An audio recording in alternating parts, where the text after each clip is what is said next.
Okay, it's preparing to live stream the meeting and setting up your meeting for customer streaming service. When I come back, we should be. Meeting is now streaming live on custom live streaming service. So excellent. My name's Graham Hooper from Tri Coaching Partnership. This is Mick Knowles, one of Tri Coaching Instructor Trainers. Mick, let's crack this interview off. Tell me about yourself. As everyone knows now, I'm Mick. I live in Yorkshire. I'm a Yorkshire-born lad. I run Xpert Driver Training, Xpert Instructor Training, and Xpert Driver Training. Before all this, I spent 25 years in the Army in the Royal Engineers. Travelled all over the world. Every how can I put it? Every not's a good place, and not many good places. Thoroughly enjoyed it, and then got out about 10 years ago, 9-10 years ago, settled down, and here I am today. Okay, nice. Okay, well, you told me about yourself in terms of your business and your previous life in the Army. Tell me a little bit about yourself outside work in the present. At the moment, obviously with the lockdown, I can't teach, can't train, can't do anything in car. So I'm doing some online training for PDIs. I've had some online training, some online chats with some of our learner drivers as well. But I'm also day-to-day work now is working for Tesco's. The biggest driving school in the country. yeah, doing home delivery for them. So it's a bit of a difference. I'm having to work physically for the first time in 10 years. So it's a bit tiring by the time I come home on a night. And what you're doing socially at the moment? Well, when I mean socially, I mean I've seen your videos when you're out and about with Paddy, and you need to tell us about Paddy before we go any further, I think. Yeah, Paddy's our black cocker spaniel. He's 7 years old, and I've just been going out doing some. To start with, I was running. I got back into the running. Then I picked a little hip injury up, so did a couple of biking sessions, obviously without him. The hip was still playing up, so I've had a week off of doing nothing, purely mainly because of work. But being out today, so I go out either running, walking, take him, and then we do a little Facebook Live, just for a couple of minutes. And the whole idea of that was not to sort of promote me or my business, because I don't really talk about the business doing that. It's more to keep the guys that I served with sane, to help them add that little bit of normality to them, or a bit of fun. I tell you know, if I see somebody on there and I've got a funny story about them from the past, that might just come out and embarrass them a little bit. But yeah, it's to help this. Yeah. Our next squad is we've been in lockdown many times, so we're used to this, but it's also hard because it does bring back some memories of times that we don't really want to forget, maybe. So adding that little bit of humour and fun in there, and taking the mick out of people, that little bit and stuff, it's great. And the amount of private messages I'm getting back off the guys, oh, can you mention this, can you mention that? I can't really mention some of it. But no, it's good fun. Excellent. Okay, so Mick, what would you define your strengths as being?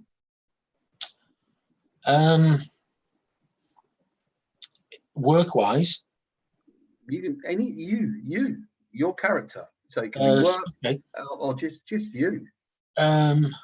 Honest, reliable, passionate about, you know, if I've got something there, I'm passionate about it. I don't like going into things half-hearted. I go into it, you know, it's the old squaddy trait in me. I go into it and put everything into it.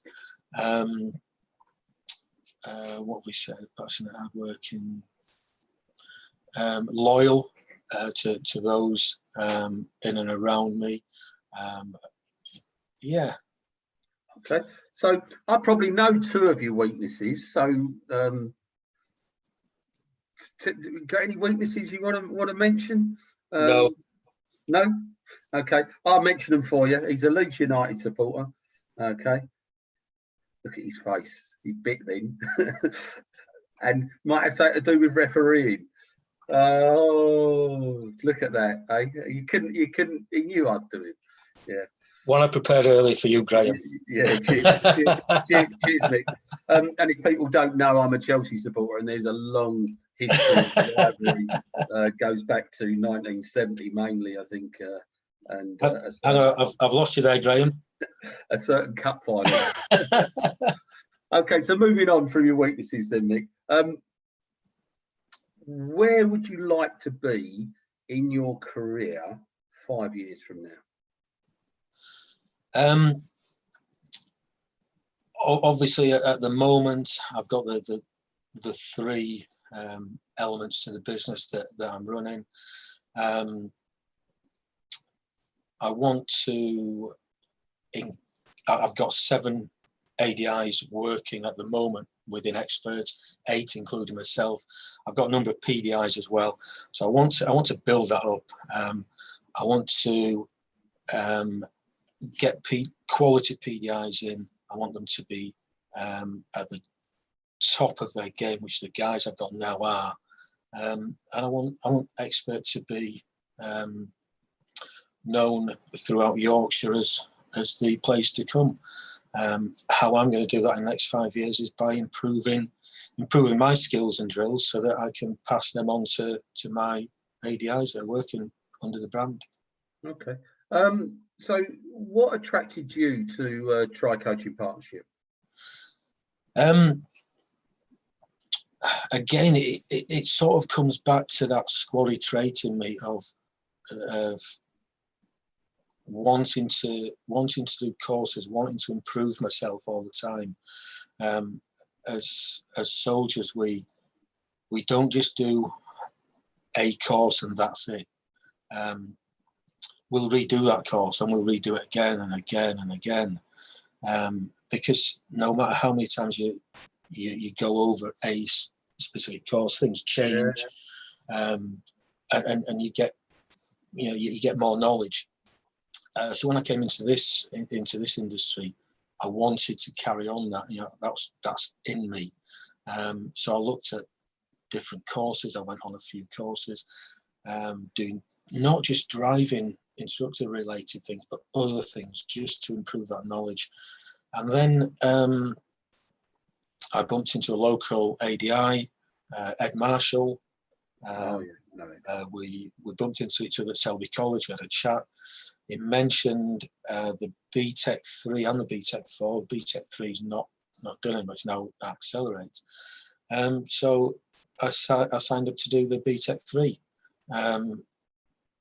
and that was my first sort of look at tri-coaching. And then from there, I've done, I think, every course that you do at the moment I've been on and completed. Okay.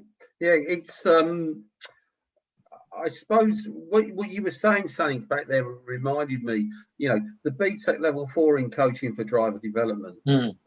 When people come back and revisit the modules, because people do come back and they go, I don't remember this, or this seems different, and it's the same every single time. Yeah. It's just the fact that we've gained experience and we're sitting in a different place from where we were when we sat there originally. And of course, when you do a course for the first time, you miss so much. Yeah. When you do it for the second time, you start to understand it and go, I'm doing that. That makes sense. And so as you get those, I definitely can understand why the army repeats the course. It makes complete sense to me. Yeah. So with that, you got any plans for your own career development in these next, 6 to 12 months? I'm not too sure. I haven't really. Obviously, I'm one that, as I said, that wants to develop all the time. At the moment, there are things I'd like to do. I'd like to go and do ROSPA. I'd like to work more on fleet and get on the fleet register. I've just got on the ORDIT register, but I'd like to get on the fleet register. Whether that's going to be in the next 18 months or so, or maybe a bit longer, it all depends on what's going to happen now. Yeah, it's difficult to, with the lockdown. Yeah. Yeah, things that require physical activity and probably the lack of social distancing. Yeah, it's going to be a challenge for us. So if we take away the fact that we can't do courses, have you got any goals you have for over the next year? Yeah, I want to get the PDIs that I've got on at the moment. I want to get them through and get them either working as part of Xpert or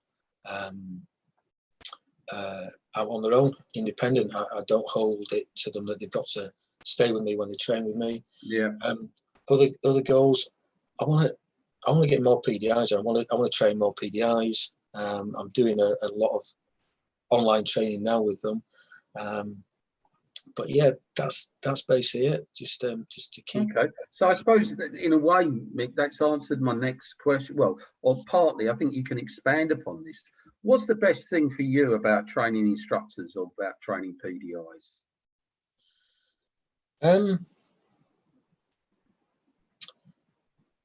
It's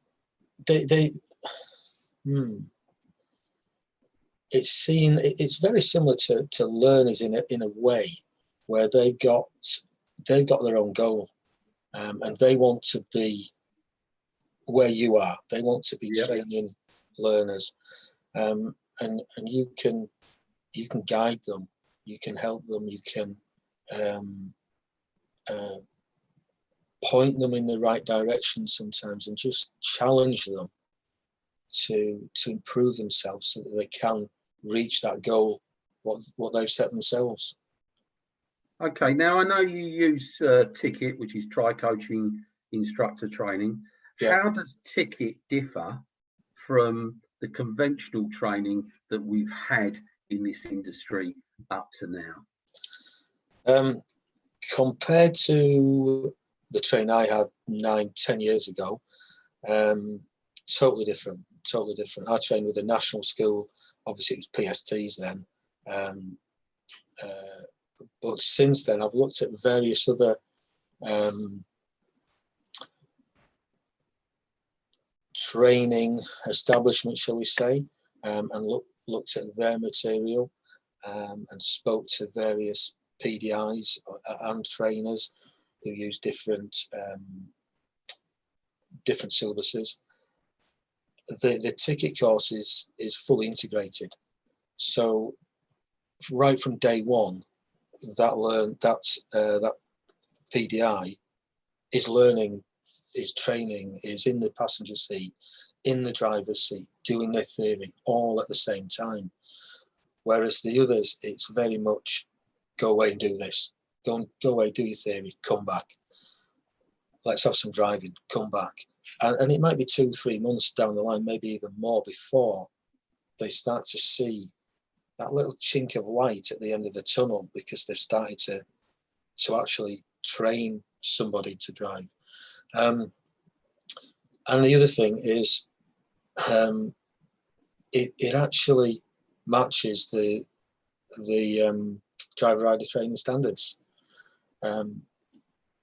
I set up a meeting over a year ago with our local enforcement officer, the line manager, and the national manager came down as well. And one of them asked, who's seen the national rider driver training standards? And there was only 4 of us that put our hands up. And how many was in the room? 35, 40. Ooh, wow. Out of the 4 of us, me and Ed Marshall, a PDI that I was training, and an ADI that Ed had given some training to. Okay. So it just shows that, you know, that we're matching to that, but others maybe aren't. And I'd never seen anything like that when I trained. You know, the company I trained would never show me anything at all, you know, remotely like that. I mean, I suppose on top of that, one of the things I found is, you know, I've been training people to become instructors for around 26 years, Mick, and it was the fact that Ticket really helped people prepare for the next session. And I found that for me was one of the major factors, that they turned up prepared and ready to learn. Yeah, yeah. And I've speaking to the PDIs lately, and a lot of them turn around and say that they didn't know what they were doing, and I didn't when I was learning. When I got back in that car for that next session, I didn't know what I was going to be learning that session, and they still don't know. Whereas they go away from a session with an action plan and with the module for the next session. So they work on their action plan, they work on their module, the next module, and the way I put it is that's where they do their learning. And then when they come back to us in the car, what they're doing then is consolidating that learning and putting that learning into practice. Whereas what it was with me and with a lot of PDIs I'm speaking to now, their learning is actually in the car, and you don't really get a chance to learn in the car. Yeah, you need that reflective process. Yes. Mick, what made you want to become a trainer? I'd done various different types of training in the army previously, and in my refereeing career, football coach as well. So it was a natural progression, really, for me to move from the learners into the instructor training. I wanted to get experience first before I moved into that side of it. Same as in the army, you don't just go straight to instructor role. You've got to get the experience first. So I sort of wanted to serve my apprenticeship, so to speak, and then slowly started to build myself up into the training side of it. So you talk a lot about your past in the army, and I don't know the answer to this question. What inspires you?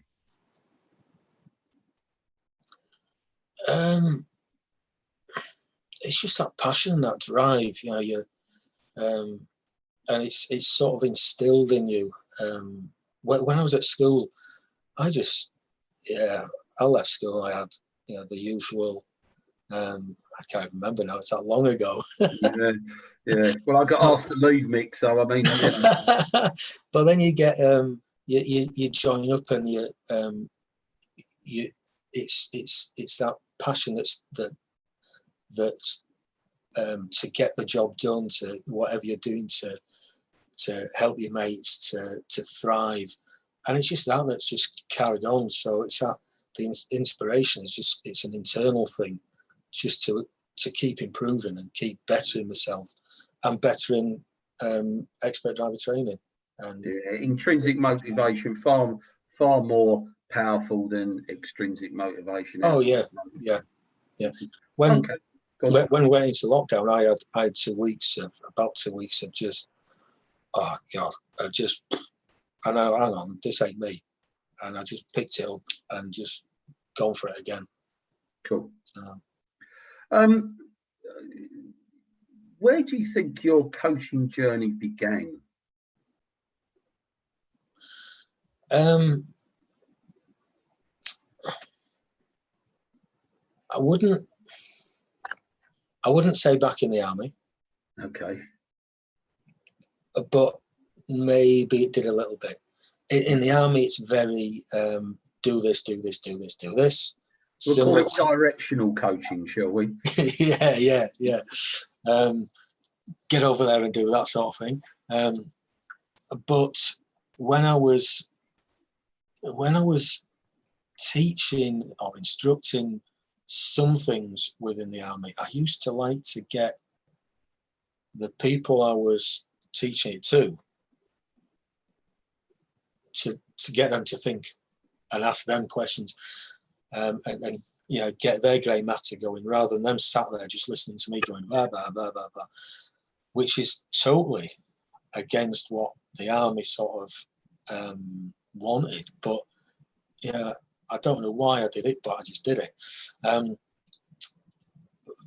Apart from that, probably my football coaching and definitely my refereeing career. I was a referee coach, referee mentor, tutor, and tutoring changed within refereeing as well. So it wasn't more directional, like we've just mentioned.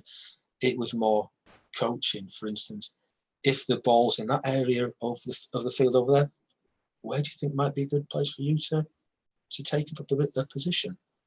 So yeah, and that started quite a long time ago, my refereeing career. Okay. So probably 20 years ago, I think now, something like that.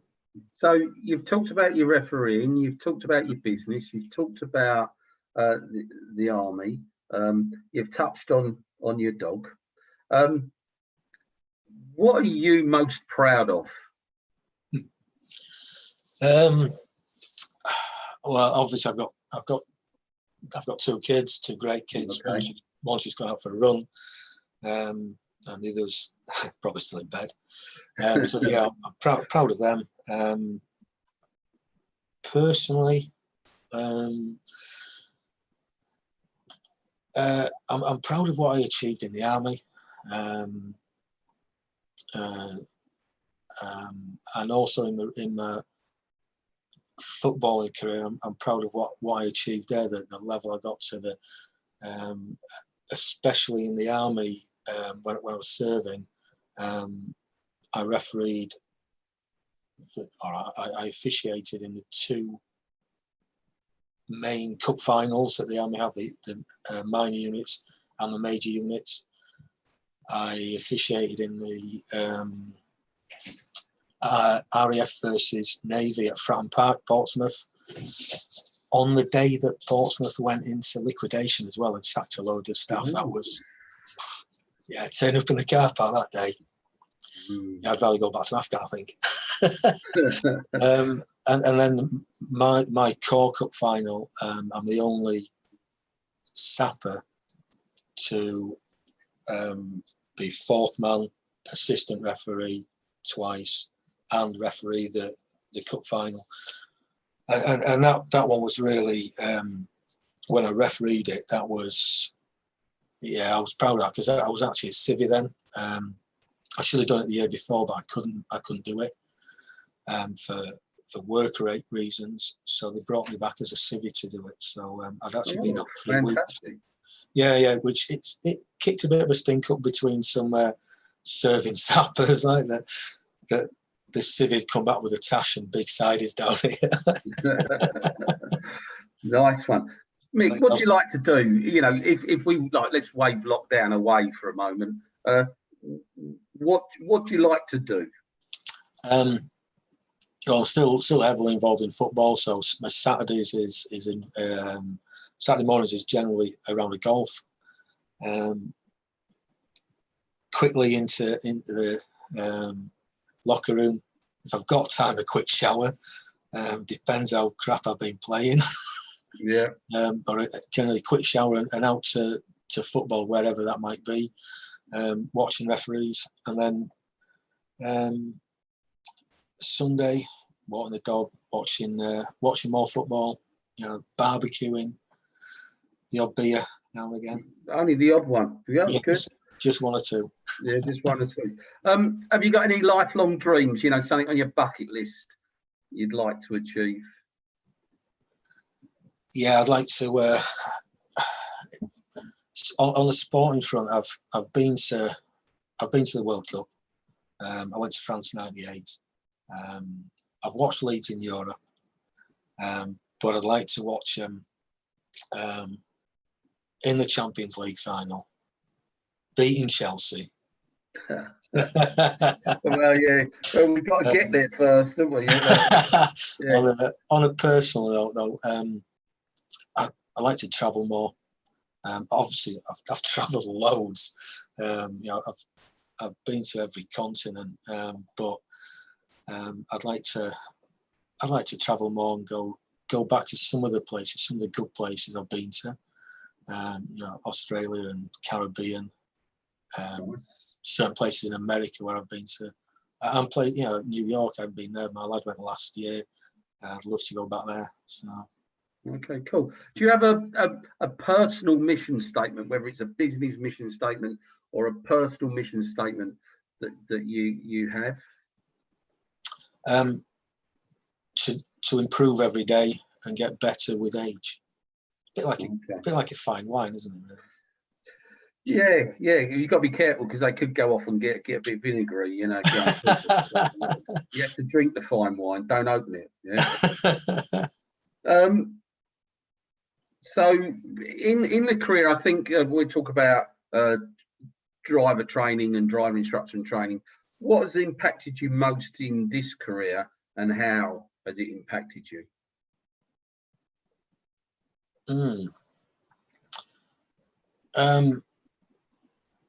I'd say the knowledge that I learned on BTEC 4,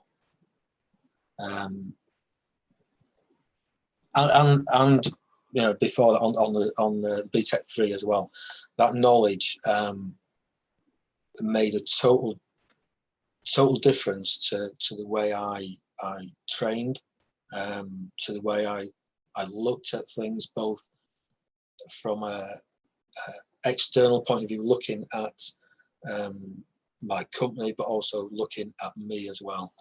But yeah, I'd say the BTEC 3 and 4. Brilliant. Okay. Yeah, here's the question. It is the one question. All right. Where's my mouse? Yeah. How do you think I rate as an interviewer? What's it called? Paul O'Grady. Oh no, Paul O'Grady. Actually, he lives down the road from me. He lives in Kent. Yeah. Okay, cool. I'll go with Paul O'Grady. Yeah. He makes me smile. Yeah. Just changing, moving on. What kind of car do you drive? I've got two. I've got a Peugeot 208 for learning, for learners, and then I've got a Passat Estate, which I use for the trailer training. Both mine, but the wife tells me that the Passat's not mine. Okay. But I've paid the bills. Mick, it's not yours. Okay. I gather. Yeah. When it comes to paying the bills, then it's mine. Yeah. Well, you know how it is. Yeah. What mine is mine, and what yours is mine. Exactly. Yeah. Look, there's no right or wrong answer to this, but if you could be anywhere in the world right now, like that, where would you be? I would be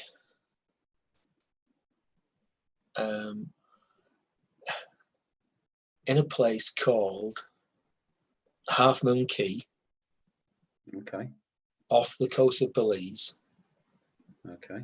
I was there, what year was that? I was there about 30 years ago. It's a tiny, tiny little island just on the reef. Half of it is jungle, half of it is like a desert island, and it's absolutely stunning. Okay. It's probably changed since. There's probably a shop there now, but all there was then was one house, which was occupied by husband and wife and their 4 sons, who were all fishermen. It's a 5-star hotel now, Mick. Yeah. Well, we were living in some hut.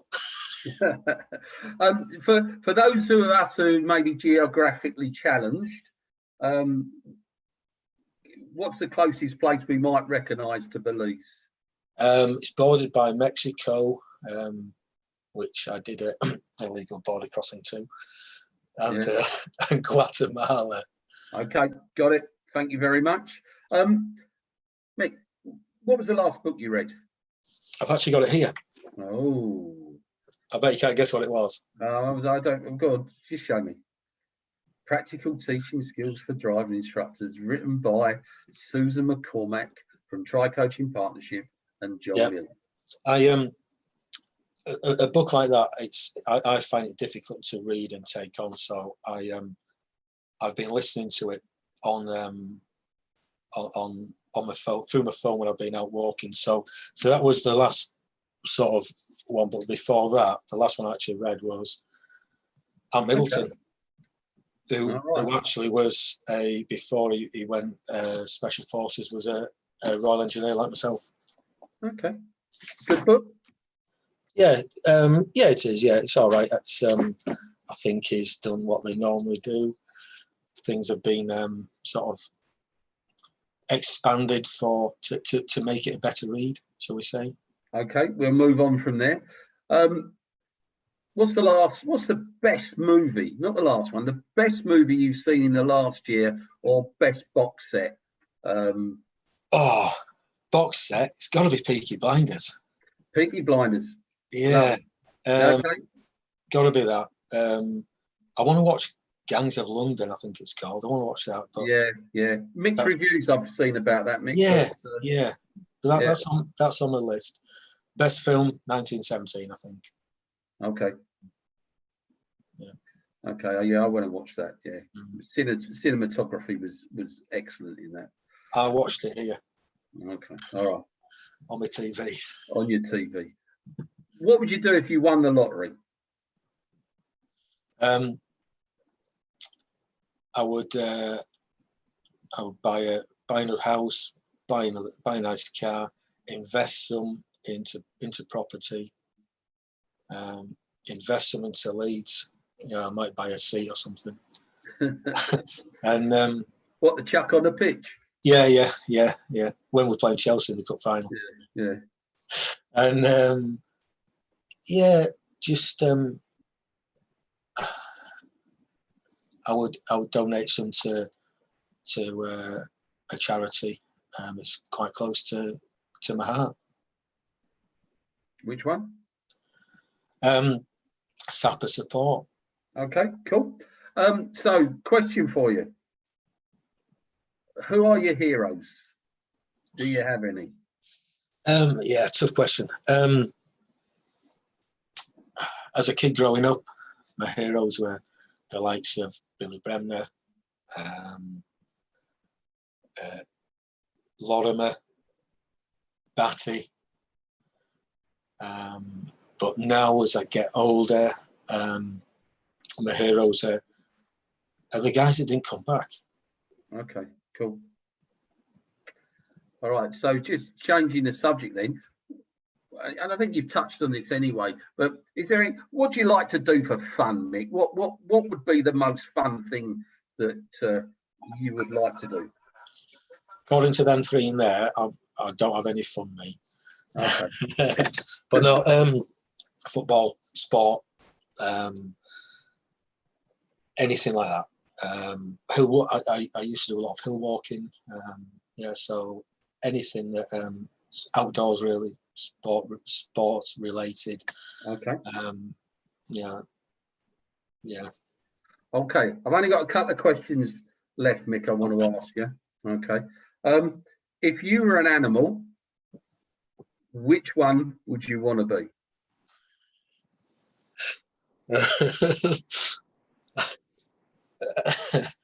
I'm laughing at the last thing I saw on Facebook was a picture my mate put up of an animal. I'm just laughing at that now.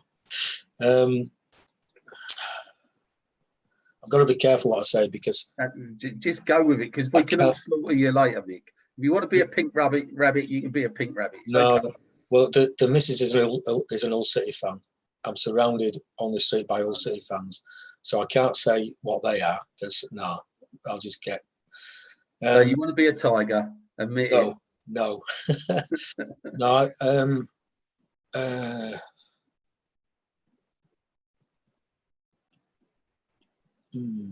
A leopard.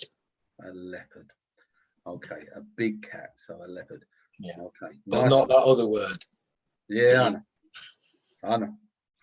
So if you could choose one superhero power, which would it be and why?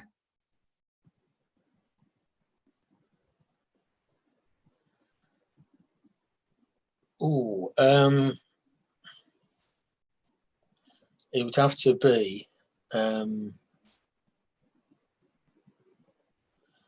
have to be Spider-Man. Okay. So I can cast that net and instantly grab all the PDIs that need some more quality training. Excellent. Okay, Mick. Have you got anything you want to add before I finish and say goodbye? No, I've enjoyed it.